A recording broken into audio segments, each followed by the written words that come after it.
You know, for a while there, it seemed like nobody wanted to get their ass up and speak now these days, but here we are on Speak Now's second birthday, the second time that it is entering and being birthed into the world and into our ears.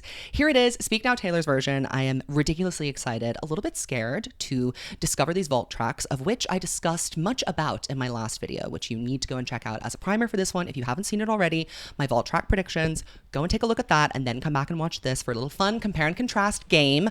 I'm going to mention them a little bit briefly, like what my theories and stuff are, but for a really in-depth explanation, you got to watch the last video. My name is Zach. If you're new to my channel, I am the Swiftologist, and on this channel, I make thoughtful weekly content about pop culture. It's been a lot of Taylor at the moment, but I am, always branching out and will, return to my regularly scheduled, more diverse programming when I'm back in Singapore. I'm currently in London, staying at my friend Insa's house. More on her in a second.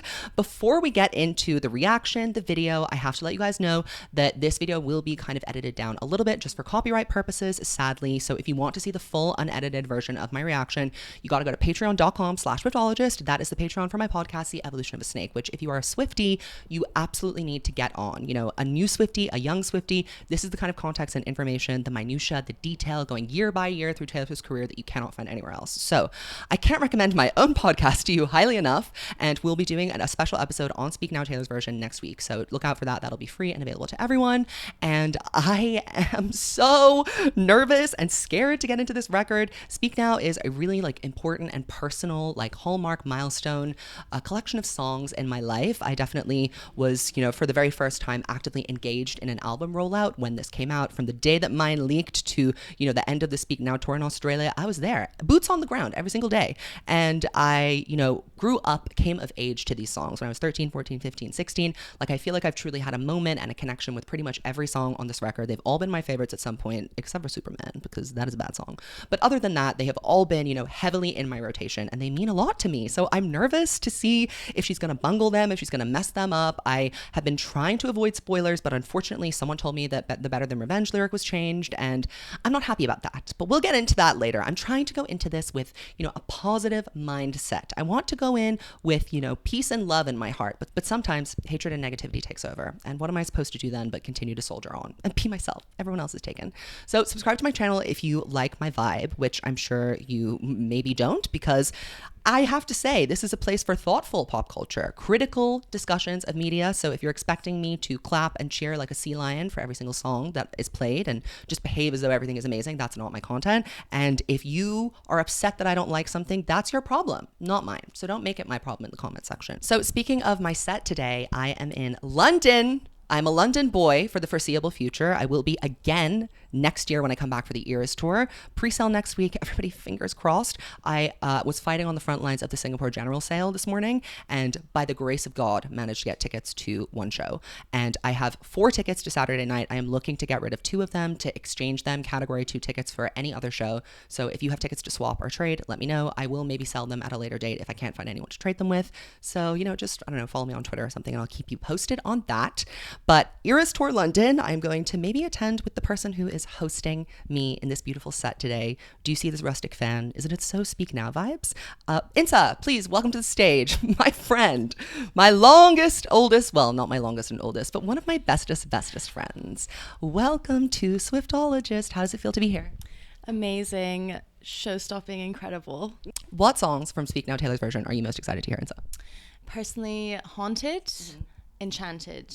I'm going to leave Insa's Instagram linked down below if you want to follow her. She's a cool girl. And everybody leave a comment and say thank you, Insa, for hosting the Swiftologist and giving me this beautiful background. I am now going to do something extremely emotionally traumatizing and read the foreword to Speak Now before I listen to the album. And this seems really insane. It's a really dense, thick wall of text, so I'm just going to read it. When I think back on the Speak Now album, I get a lump in my throat. I have a feeling it will always be that way because this period of time was so vibrantly aglow with the last light of the setting sun of my childhood. Stop. This is why Speak Now is such an emotional attachment for me as well.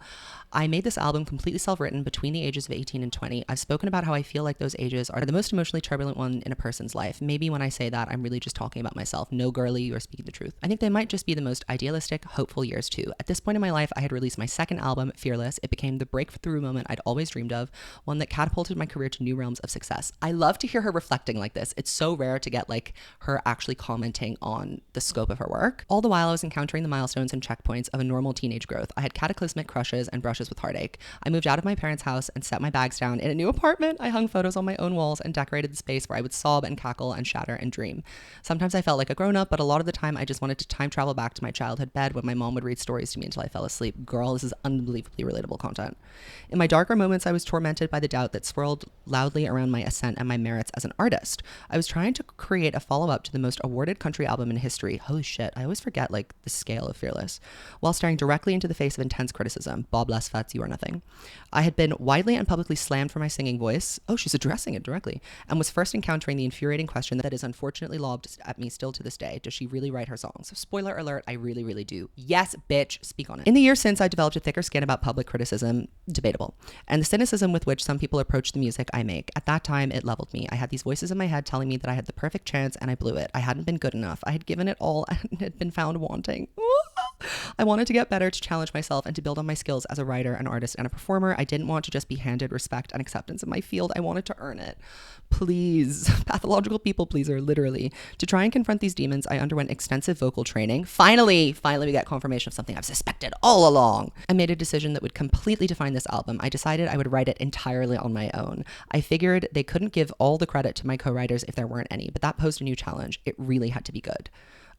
And so it was. If it wasn't, I would be proving my critics right. You know what's so funny about that is that like she truly really, Speak Now was such a gamble. It was such a risk that she took to like kind of not try to follow up Fearless with another Fearless and a smash hit and really double down on the craft and the songwriting. Like imagine if it had been perceived to be bad, or if she had in fact made some bad art. Like maybe she wouldn't be the kind of Taylor Swift that we know she is to be today. I had no idea how much this pain would shape me, that this was the beginning of my series of creative choices by reacting to setbacks with defiance, that my stubbornness in the face of doubters and dissenters would become my coping mechanism through my entire career from that point forward. This is evolution of a snake content, let me tell you.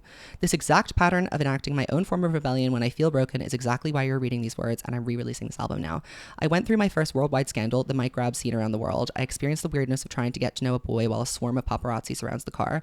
Media contacting my publicist for an official statement on why two teenagers broke up. These are weird experiences to have at any age, but even more surreal when you're 19. I had the nagging sense that in the most intense moments of my life, I had frozen. I had said nothing publicly. I still don't know if it was out of instinct, not wanting to seem impolite, or just overwhelming fear, but I made sure to say it all in these songs. So true.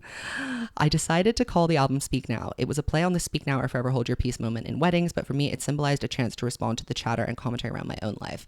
Famously, Scott Borchetta actually had a role in calling it Speak Now, but I guess we're revising the historical record. Slay. I mean, we need to write him out of it anyway. Some of these emotional revelations were surprising to people. Some expected anger and instead got compassion and empathy with Innocent.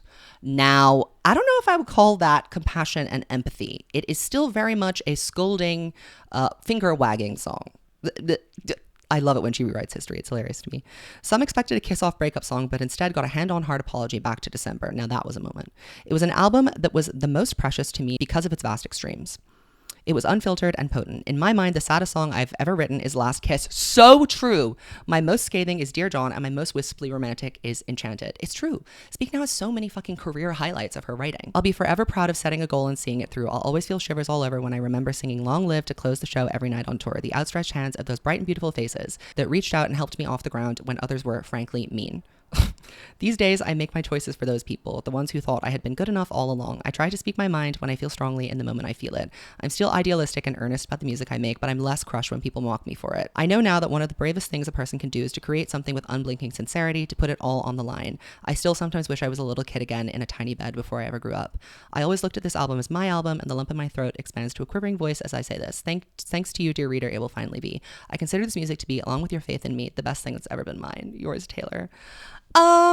That was traumatic. I'm going to need 8 to 10 business days to like process all of the information that was in there. A lot of stuff that I've said before that has been finally confirmed. Swiftologist, oracologist. I am so excited that she has finally like opined about Speak Now, because it did feel like the album was kind of, you know, maybe a little bit arriving without any sort of like hubbub, but I don't need her to give it like 10 music videos and to go on talk shows and promote it. I just needed to hear that she feels so deeply connected to it. And that's enough for me, because that's how I feel about it too. It's kind of like, and if you get it, you get it. If you don't, you don't. Taylor Swift album. And there aren't that many of them because she's one of the most famous people in the world. Here's to people not getting Speak Now. And this is my reaction. I don't really like to look at the lyrics when I'm listening for the first time because I really try and like engage and absorb. So I'm just going to go. I'm looking at the Spotify page and it is just like a bunch of lightning bolts. And that is scary and foreboding. All right, let's dive in.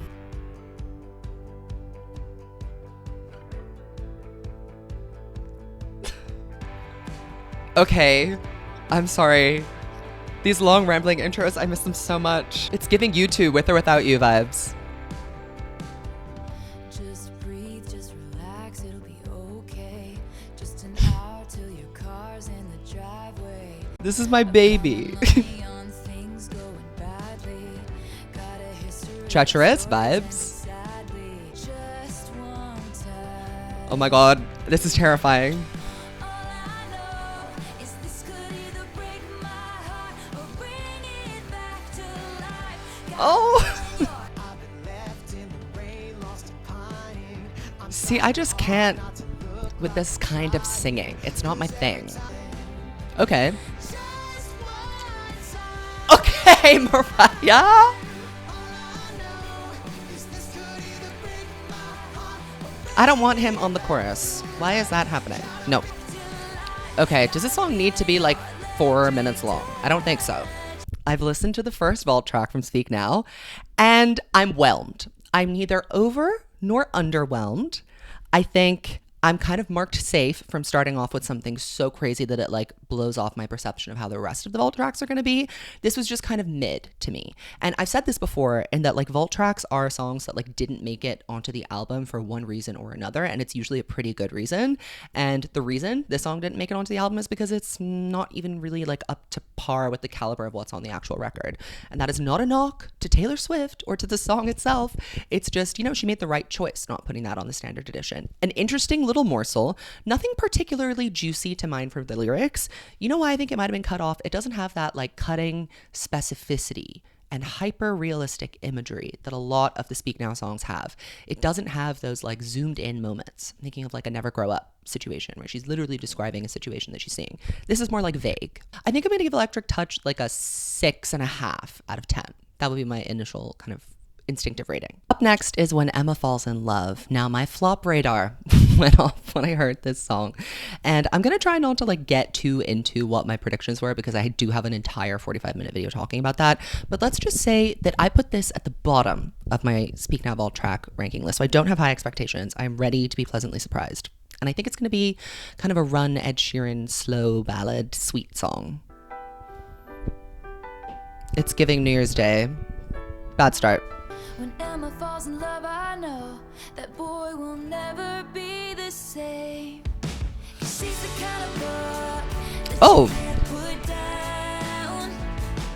Okay, I wasn't expecting that. Will tell you the truth. Sometimes I wish I was her. This is gonna give a specific subset of people a lot of motivation and ammo.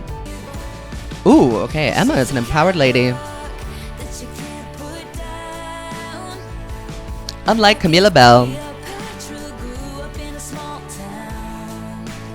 That line is so weird. She won't lose herself and love the way that I Oh, don't compare yourself, queen. We all got crowns. I'm learning. Oh, that's really sweet, actually. She's the kind of girl Okay, come on.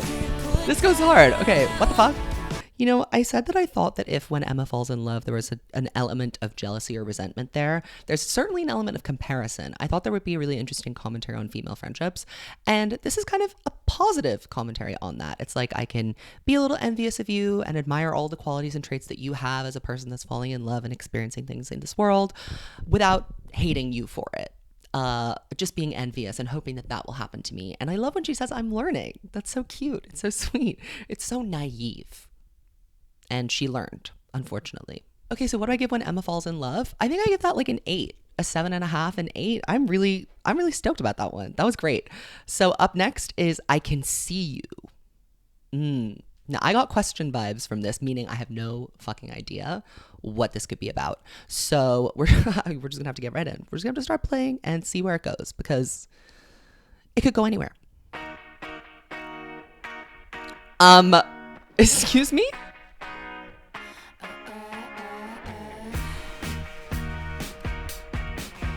Sorry, ma'am? Talking Heads? Brush past me in the hallway and you don't think I can see it. No.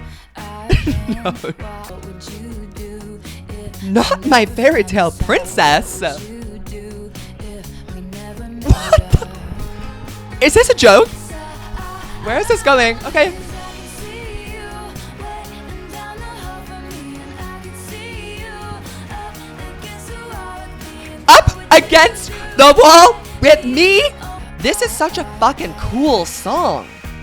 No wonder it didn't make it onto Speak Now. It's too scandalous. I'm gonna throw up. We move fast and keep quiet.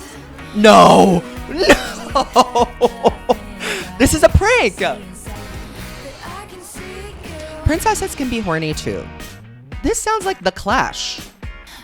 Like, where is this coming from? This sound, this sonic influence. I feel like a Victorian man standing on the curb of the street who just got scandalized by a Victorian woman lifting the hem of her gown and showing me her scandalous ankle bone.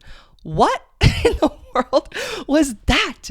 What an interesting little sneak onto this track list. I mean, this song could not have gone on Speak Now. It was way too radical for the like fairy tale princess, naive, wonderstruck, enchanted, blah, blah, blah. I've always said that Taylor had a very kind of calculated growing up, in the sense that she did it very gradually and carefully. And a critique that a lot of female artists get is that they, become sexy too soon. I think Taylor was very conscious of not doing that. We know she has a good girl complex. This song was like a little compulsion. She like had to get it out of her system and tuck it in the vault, not to be put on the record. That would have scandalized the people in 2010. Let me tell you, that would have scandalized me. It would have scandalized the congregation. It would have scandalized the Pope.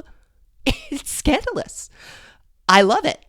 I'm obsessed. That's my favorite one so far. I'm going to give that 10 out of 10. Maybe I'll give it a 9 because we still have more to go. So maybe there's like a higher bar to clear. But like, what an interesting number. The production elements of it too. It's got such a like 70s, 80s, like Brit pop rock vibe. It's so interesting. Taylor, she was really doing shit in different areas in this era. And this is why I always say Speak Now is one of the most overlooked and underrated, because I feel like it's deeper, darker, and more complex than any of us ever realized. And it's coming to light today. Up next is Castles Crumbling featuring Hayley Williams. Now, I'm going to have a mental breakdown if this is bad. If this is not the slay of the century, I'm upset. So not to put too much pressure on you, Castles Crumbling and Hayley Williams, but you better slay.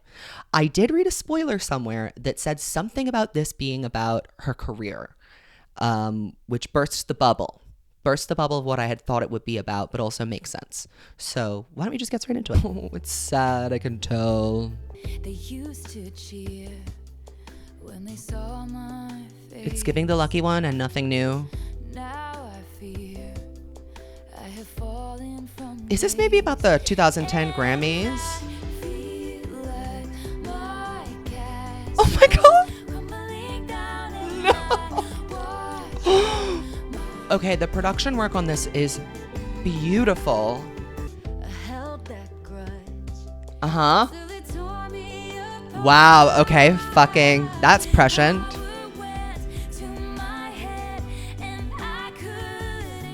This is so scary. Okay, that was incredible. I loved it. Was it what I thought it was going to be? No. I feel like it was never going to live up to the expectation I set for it in my head, which is completely my own fault. But it was really interesting. It was kind of more downbeat and down-tempo than I expected it to be. Very interesting fever dream. This is literally like an anxiety moment. It's written from the same dark, deep well that nothing new came from. What's so scary about that song is how kind of like accurately she predicts the predicament that kind of led to her downfall in the first place, that ability to abuse your power, to overstay your welcome, or to make an enemy or hold a grudge that you don't let go. I mean, Something that continues to astound me about Taylor Swift is how deep her self-knowledge is. She really knows herself very well. She understands why and how she does everything that she does. It's up to us to figure it out. She's coy. She doesn't want to give us the keys, but we have to find the clues. And that is definitely a compelling addition to this record and a very interesting piece of the entire puzzle of her psyche. Love. I'm giving that an 8.5 out of 10. We only have 2 more. I would love to get another banger. I'm not expecting one. I wasn't expecting a lot of bangers, I guess, but I would be happy to receive one. I'm still really shocked by that. I'm going to have to sit on these, chew through them, and, give a more full analysis at a later date. But wow. Interesting, to say the least. Okay, up next is Foolish One. My cards are on the table, yours are in your hand. Chances are tonight you this is cute. already got plans, and chances The are falsetto. I will talk myself to sleep again. Oh, my little quirky girl.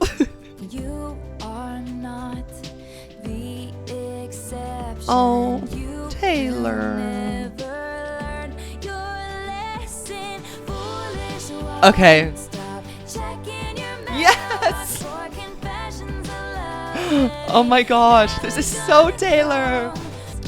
This is so sweet. It's like the fantasy of grown-up life. Say you are not Stop. the exception. Oh, no. Your lesson. Now I'm sliding down the wall with my head in my hands. Classic Taylor imagery. White Horse, I remember you. How couldn't you, girl? Foolish One is the reason why I love this re-recordings project so much.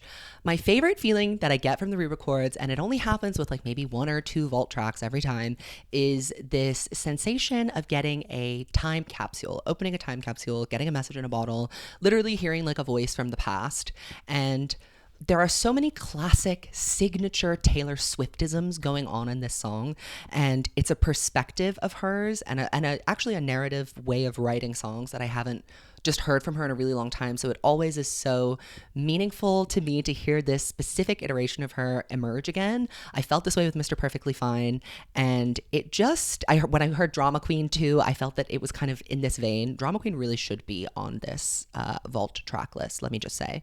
But it's this kind of way of working through a feeling and then turning it around at the end, describing an experience and offering herself some advice. And I feel like that really just speaks to what her whole purpose and passion of writing songs is to begin with in the first place, which is to understand herself better, to understand her feelings, to make sense of the things that sometimes feel impossible to work through, especially when you're young, falling in love, choosing the wrong person.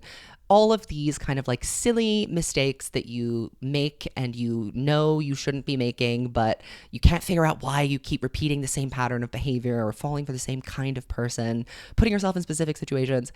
The way that Taylor constructed that is so classically Taylor to me. And the way that she sang it and delivered it and arranged it, I was just very taken, and I'm smitten with that song. So I'm going to give that a 10. I think that might be my favorite vault track so far. Foolish One is serving, okay? I am the foolish one in this scenario also, BTW. But it does definitely sound like, I think there were 2 distinct writing periods for Speak Now. There was one where she was still kind of like coming out of her fearlessy era, her princess, her talking about growing up. There was a mention of that in this song, of when we grow up, when we get older, and you hear that on Mine. And then I think there's a more adult side of Speak Now too, which is like the realization that, things fall apart and that life isn't peachy and perfect. There isn't always a story to be written with a happy ending or a neat conclusion or a lesson learned. That is kind of the other side of the coin. And I don't think any of the vault tracks have really touched that darker part of Speak Now. I don't think so. I Can See You touches a specific different part. I wouldn't say darker. I'd say sexier, hornier maybe.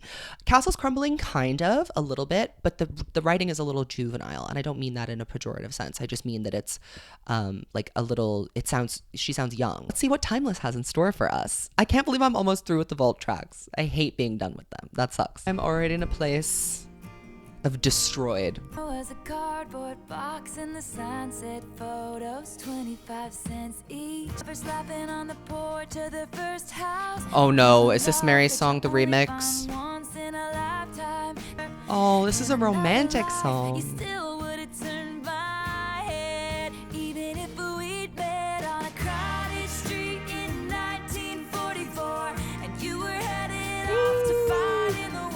Nope, she lost me. Oh, she lost me. You almost had me. Not the World War II fanfiction. Not the where are my rations, sir? I hate to say it. This is kind of a flop to me.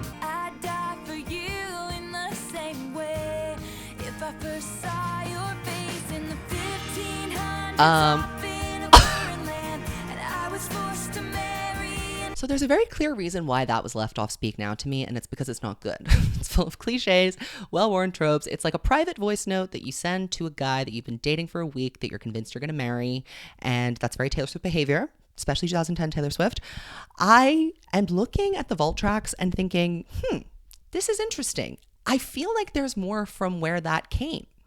I don't know if this is the most robust version of the vault that we could get, and that will now forever remain a mystery. Electric Touch was a snooze for me. When Emma Falls in Love was better than I expected it to be, I Can See You, Serve of the Century, Castles Crumbling, excellent, Foolish One, my favorite so far, and then Timeless flop. So I think that like 1.5 flops is pretty good for a vault track list. Fearless was pretty much one slay and everything else flop. So I'm pleased with that. And now I can't believe this is the part that I find really fun, is revisiting the old songs that I know and love. It's just going to be so interesting to see what she chooses to butcher and what she chooses to let rock. And we're going to start with something that I'm so scared she's going to butcher, but I have high hopes for begrudgingly, and that is mine, Taylor's version.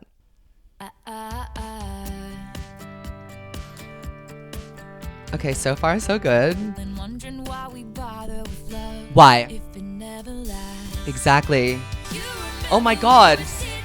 Yes!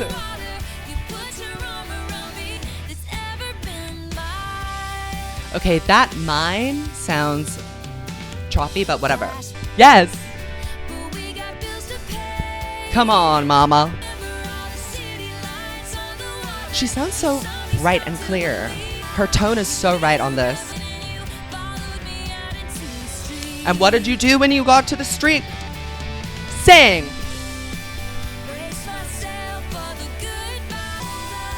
This vocal! Yes!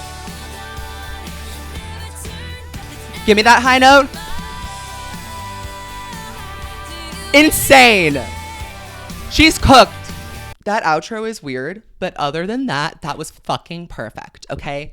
That was perfect. I'm shocked. I love mine. I was getting very emotional towards the end of that. Very faithful vocal arrangement. She took her time. She paced herself. She did the right breaths. It was so good. It was so good. And I usually rate the re-recordings in either 3 categories. So I rate them as like a complete and total slay, elevating the song to a place that it didn't go originally, or it hits in a different area. I have faithful reproduction, no notes really, but nothing special, could give or take it. And then I have absolute fucking tragedy, like completely slain and ruined and discombobulated. I think that mine, to me, right now, I'm going to need to sit with it, but it's going into hits different area. Like, it's really, really good. I'm very surprised by that. And the beautiful thing about things getting remastered so many years later is that you can just hear different elements of the production that maybe weren't so clear in the first instance. So up next is Sparks Fly. In theory, an easy one to do. In practice, who knows? I'll be the judge of that. It sounds different. It already sounds different.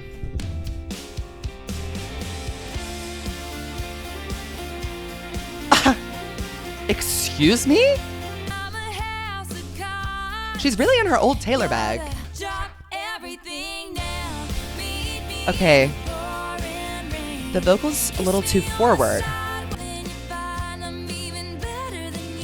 Really good. I think she took notes from Red that it was a little lazy, because this is much more faithful. That to be an exact replica, I would happily, I suppose, replace the original version with that for most occasions, because I prefer to listen to the Sparks Fly Speak Now Tour live version because it just goes harder. But this was pretty good. I don't have any complaints about it. I liked hearing the kind of like amped up fiddles and the enhanced vocals, shall we say. The arrangement was much more crisp and clear. It just bangs. It really does bang. Onto something that doesn't bang, but instead makes one want to cry. Back to December. Now, I've heard a preview of this. It sounded pretty good, and I think that it's going to be an exact replica. I don't think it's going to be better. I just think it's going to be exactly the same. Kind of like the way 15 was on Fearless. Like that was almost indistinguishable from the original. So let's listen to Back to December, Taylor's version. That was weird. What happened there? Sounded like she was burping the last time. This is one of my favorite parts of this song.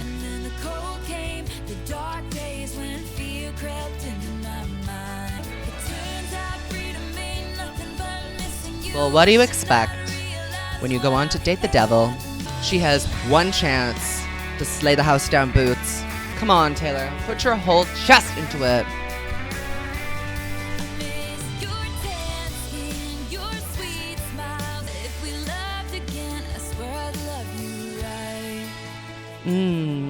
Midnight Rain.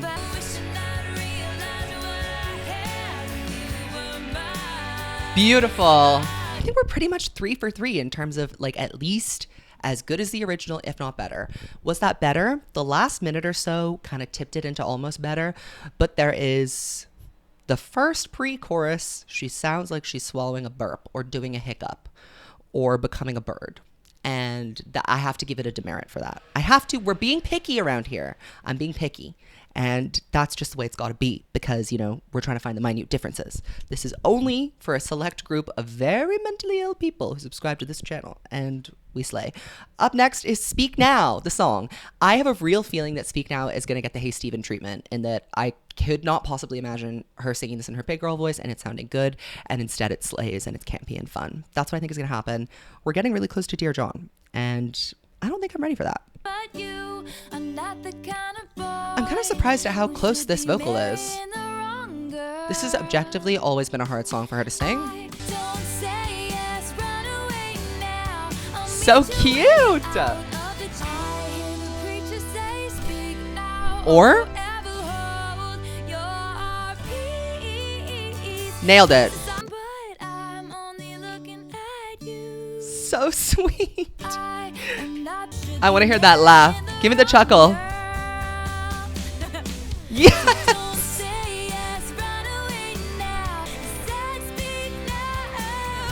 What a delightful treat. What a present. What a gift. Speak Now, the song slaying harder than anything alive in the year 2023. Who would have thought? Not me. Certainly not I, but I did say I thought it would get the Hey Steven treatment, and it did. That was really cute. I really enjoyed it, and now I'm terrified because up next is Dear John. I know for some mysterious reason, Taylor has asked us to delusionally not send John Mayer any harassment, and you know what? That's fair. But I'm in my private space with my private Swifties, so I'm going to say, fuck John Mayer. Dear John, you suck. And I'm going to do a little prayer, and I'm going to add him, Scooter, and Scott into it too, because, you know, these men are all on the chopping block today. So join me in my prayer, if you will. Dear Lord, thank you for this gift of Speak Now Taylor's version and Dear John Taylor's version specifically. We would like to wish that John Mayer, Scott Borchetta, and Scooter Braun all have a terrible day. I hope that they have a terrible week. I hope they have a terrible month and maybe a terrible life. Yeah, in your name we pray. Amen. Oh, that crystal clear guitar. Okay, no, the guitar sounds different. Tempo a little different. The vocal is different. Oh, gorgeous. As you should.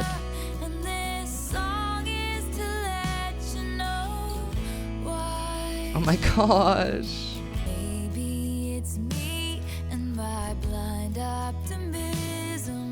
Never you, Queen. You've never done anything wrong in your entire life.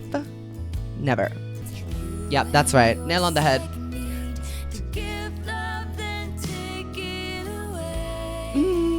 That felt a little clipped vocally. The whole way home. Damn.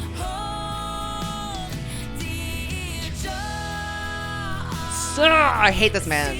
Oh my god. This is not gonna be good for me.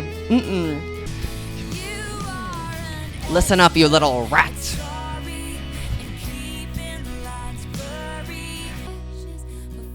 It's very breathy. Like breathier than the original.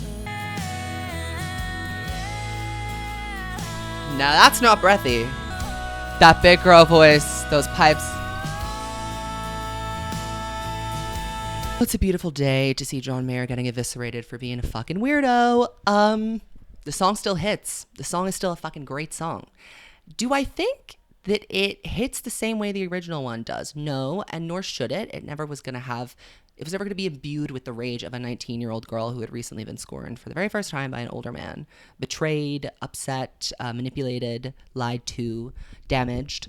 And, that's okay. I'm actually totally okay with Dear John not being a stellar re-record. I think it's close to being the same as the original, but there are noticeable differences for me as a listener. The vocal delivery is very different. I liked it. I don't think it was bad. I just don't think that anything could ever replace the urgency of the original version. But that's okay. That's okay. She had to sing this in 2023 and she sang the hell out of it in her own voice, in her new voice. And I love it. So we haven't had a botch yet.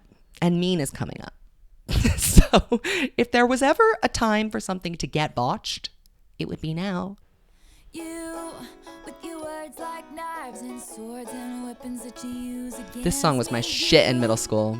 Well, you Okay. can take me down with just one single blow. Who among us wouldn't dance to this? Know what you done. Pointed out my flaws What? again, as if I don't already see them. T. I washed up See, this part she could put everything into. Bob Lesfetz, you're done. Mean? I mean, oh, didn't even mean to say that. What? 3 means in a row. What can I say about Mean? I mean, it's a song that exists in the world. It was re-recorded. It sounds the same. Let's move on up to The Story of Us, which I'm hoping has the Tell Me Why treatment.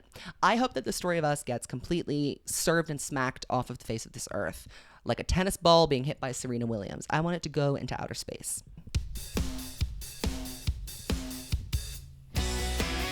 Okay, that intro was wrong. The story of us looks a lot like a tragedy now. Next chapter. Oh, the big girl voice always like whoop, takes me out of it. Yes. I tell you I miss you, but I don't know how. Why? I've never heard silence quite this loud. Beautiful. Oh my God, yes. What? Heavy metal, AC/DC. Might be ending soon. Give me those vocals. We are at a crucial moment here. Uh-huh. Yes, the hell you did. Like it's killing me. Yes!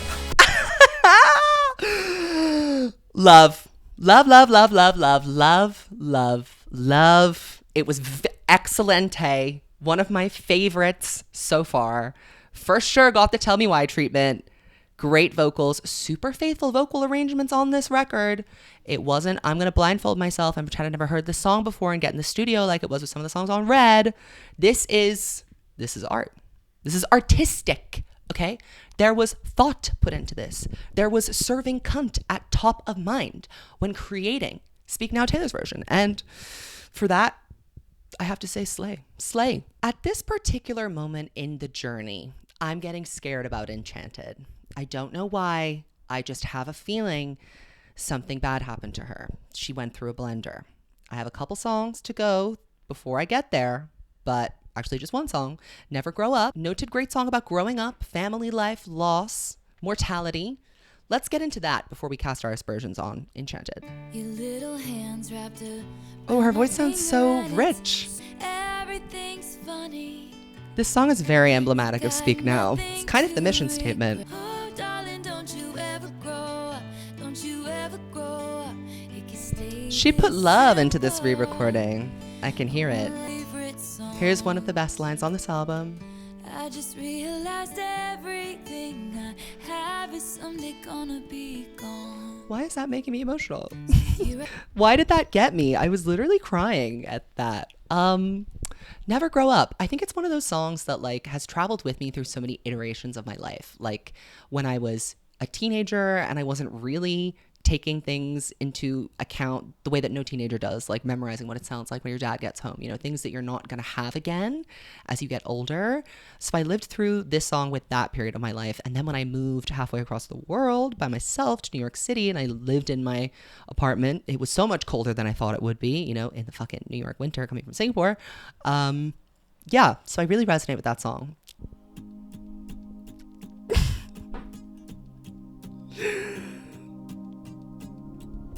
Oh my God. There I was Who is this mature lady? I was. It feels like she's in my ears.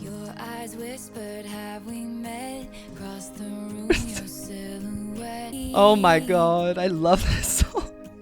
The chorus is really where I'm concerned. Oh, the bass? Oh my god.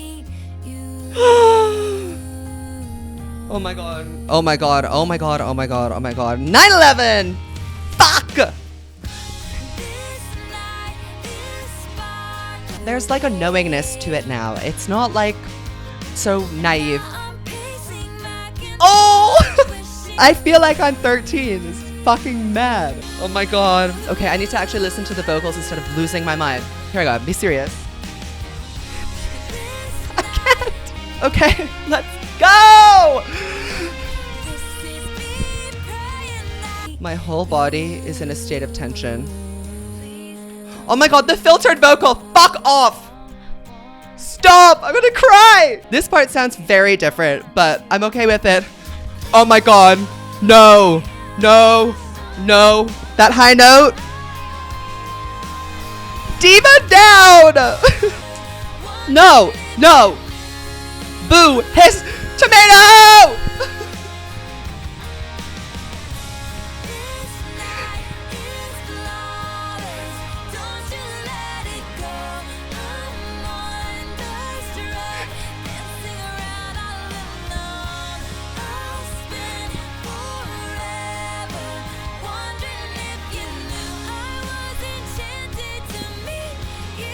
Did you hear that? Cunt!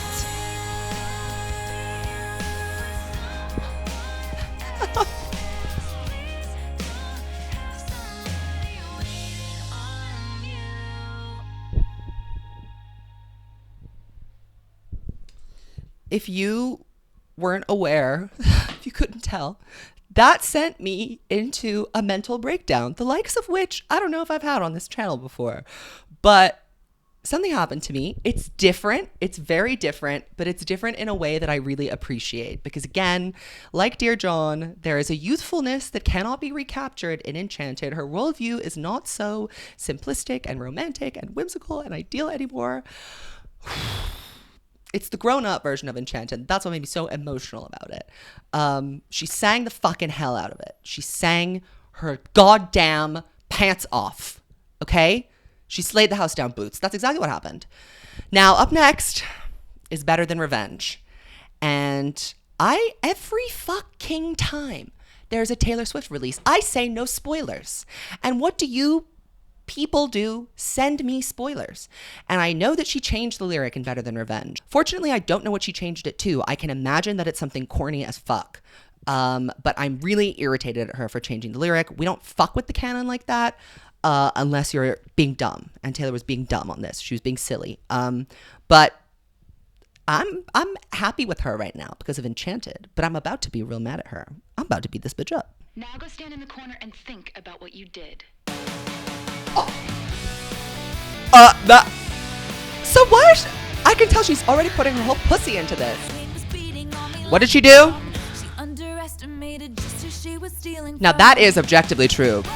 Oh wow.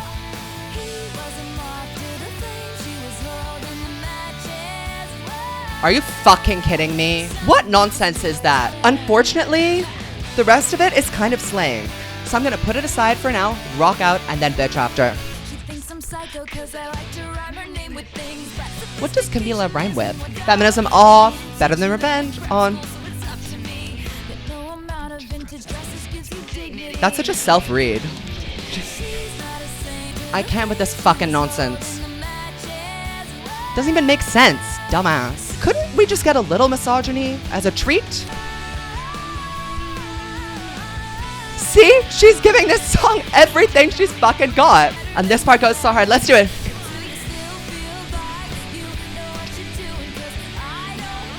Oh my god. These vocals. Let's talk about the lyric change. I don't understand why she did that. It was just so not necessary, especially because the song is like buried halfway through the record. To me, it's a little cowardly to revise the historical record because you are afraid of being reminded of something that you did that was kind of embarrassing or something that you said that was kind of not correct. There's a very easy defense to this, which is that this song was written over 10 years ago in a time when a mainstream feminist discourse was very different and Taylor Swift was not part of it. And there is certainly a conversation to be had about like the consequences of that song, but changing the lyric randomly to something stupid, which she's basically saying the same thing. Like, you are a whore. you lit the match. She's giving him a little bit more responsibility, but at the end of the day, she's still saying it's because of you and your whilish charms. And that it was really disappointing to me because I feel like Better Than Revenge, the vocals on that, otherwise, she put her heart and soul into it. She said, I am going to become a billionaire based on this song alone. The challenge was sing this song and you can be the queen of the world. And she sang, but she collapsed at the lyric hurdle. She literally fell flat on her face. Otherwise, the woes, the backing vocals, again, this is what I like about the re-recording sometimes, is that it can make disparate elements of the production really pop out at you more. And I really, unfortunately, other than that stupid lyric change, I really enjoyed that. But it's ruined. Like, every time I listen to it, it's going to take me out of it. It's going to irritate me. What we need to do is get a little swiftie to add it in. So bag fumbled. Bag fucking fumbled. So incredibly hard. Up next is Innocent. I don't see the song as being particularly hard to mess up, so I'm not scared for it. But then again, sometimes with the songs that have semi-controversial topics, she fucks with them. Girl at Home, Better Than Revenge. So let's see. Left yourself in your pie. Funny how relevant this song is all those years later. Lost The your Oracle. balance on a tightrope. It's alright, just wait and see your string of That lies drum. still bright to me. Pronounced. Ooh. It's kind of scarier, more dystopic. Still an innocent. Wasn't it easier in your firefly catching days? There are some really beautiful lyrics in this song. That's one of them. You know what's so interesting? How You're Still an Innocent sounds like Stealing Innocence. Intentional? Freudian? I don't know. That was very good. I'm pleasantly surprised. I would say that that is equal to the original. I don't know if it's necessarily better. I mean, the percussion is different. It's more interesting. But in terms of it being faithful to the original, pretty good. Yeah, amazing. I'm so impressed with these re-recordings. Honestly, they've been really, really good. I'm so happy about it. I think up next, we might have a potential slay on our hands. Haunted. I think The Story of Us got the Tell Me Why treatment and Haunted did too. I just hope it doesn't get the Forever and Always treatment where it kind of goes hard but is kind of lazily and sloppily chopped together. Hope it's not that, but let's get straight into Haunted. What is that frantic sound in the back? Is it a marimba? Never noticed that before.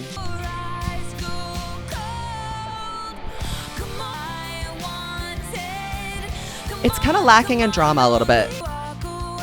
Okay. The production? It's like choppy. I need her to give a little more. Sing!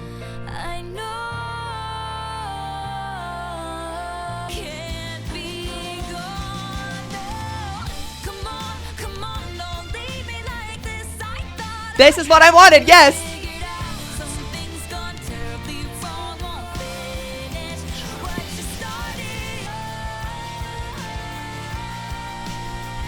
I got goosebumps. That's a good thing. Ooh, that see it at the end was very good. I think, yeah, that got the Forever and Always treatment to me. It did. It was kind of sagging a little bit at the beginning. Not bad, but not like, I didn't feel there was a lot of energy or care into it. But then after that bridge, she said, it's like in Forever and Always. She said, after the bridge, I'm going to redeem myself. And redeem herself she did. So I'm happy with that. Is it a perfect replacement? No. Is it a slay? Not quite. So was it kind of a flop? I would say it was like a quarter flop. Okay, we're getting into the home stretch. Up next is one of my favorite Taylor Swift songs of all time, a song that I have cried to many a night in my room alone as a 13, 14, 15, 16, 17, 18, 19-year-old.